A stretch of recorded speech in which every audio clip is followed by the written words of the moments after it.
অনেকের মা অনেকের বাবা বিদায় হয়ে গেছে, আবার আগামী বছর আসতে আসতে আল্লাহ না করুক এখানের মধ্যে যারা আছে হয়তো বা অনেকে চলে যাইতে পারে, আমিও চলে যাইতে পারি, আপনিও চলে যাইতে পারেন। কিন্তু আমার যুবক ভাইয়েরা, সেহরিতে ওঠার সময় মানুষে গড়ির অ্যালার্ম দিয়ে ঘুমের ঘরে যায় সেহরিতে ওঠার জন্য। আমি সেহরি খাওয়ার জন্য আমি গড়ির মধ্যে একটা অ্যালার্ম দিলাম, কিন্তু এই অ্যালার্মটা ছাড়াও আর একটা অ্যালার্ম থাকে। যাদের মা আছে, যাদের বাবা আছে, ওই মা বাবার একটা অ্যালার্ম থাকে। মা বাবার অ্যালার্মটা টাইম সিলেক্ট করা লাগে না, বাবার অ্যালার্মটা টাইম সিলেক্ট করা লাগে না।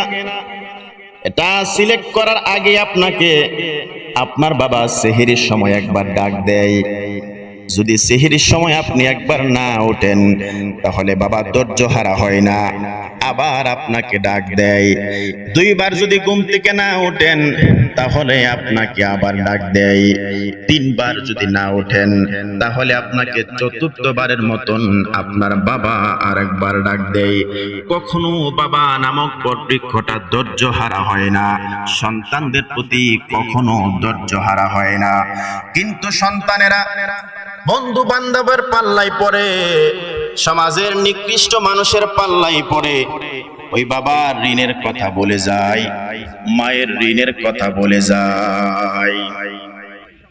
ইফতারের সময় হয়ে গেছে, ইফতারি করবে, সবাই একসাথে ইফতার করার জন্য বসছে। কিন্তু মা যেই মাত্র ইফতারের সময় হইল, মুখের মধ্যে পানি দিয়া ডাক দিয়া কই, বাবা তোমরা ইফতারি করো, আমি ফরজ নামাজটা পড়ার পরে আসতেছি।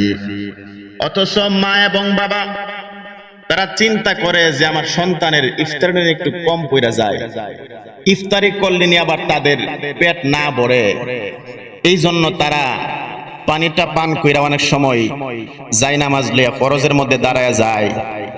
এটা আসলে বুঝতে হবে, নামাজ তো একটু পরে পড়লো হইতো, কথা কয় না, নামাজ তো একটু পরে পড়লো হইতো, কিন্তু মা কিন্তু বাবা তারা এক গ্লাস পানি একটা খেজুর খায়া বলে আমি ফরজ নামাজটা পড়াই, আর রান্নার একটু বাকি আছে তোমরা খাও আমি আসতেছি।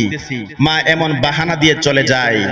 আসলে এটা শুধুমাত্র একটা বাহানা সন্তানদের জন্য, যে সন্তান ইফতার করব সারাদিন রোজা রাখছে, যে তাদের যদি পেট না ভরে, তাদের যদি মন মতো না হয়, তাহলে বাবা হিসাবে মা হিসাবে তো একটু কষ্ট লাগে, কথা কন না, ঠিক কি না?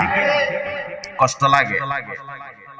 সন্তান মা বাবারে ভালো পাইতেও পারে, নাও পাইতে পারে, কিন্তু মা বাবা বার্ধক্যকাল আগ পর্যন্ত, মৃত্যুর আগ পর্যন্ত এই মা বাবা কোনোদিনও সন্তানের অমঙ্গল কামনা করে না, এই সন্তানের অমঙ্গল কামনা করে না। এই জন্য মা বাবার নামে স্বয়ং আল্লাহ একটা আয়াতি নাজিল করে দিছে, যে মা বাবারে কষ্ট দিবা, সারাদিন রোজা রাখতে পারবা, কিন্তু কোনো কাজ হবে না।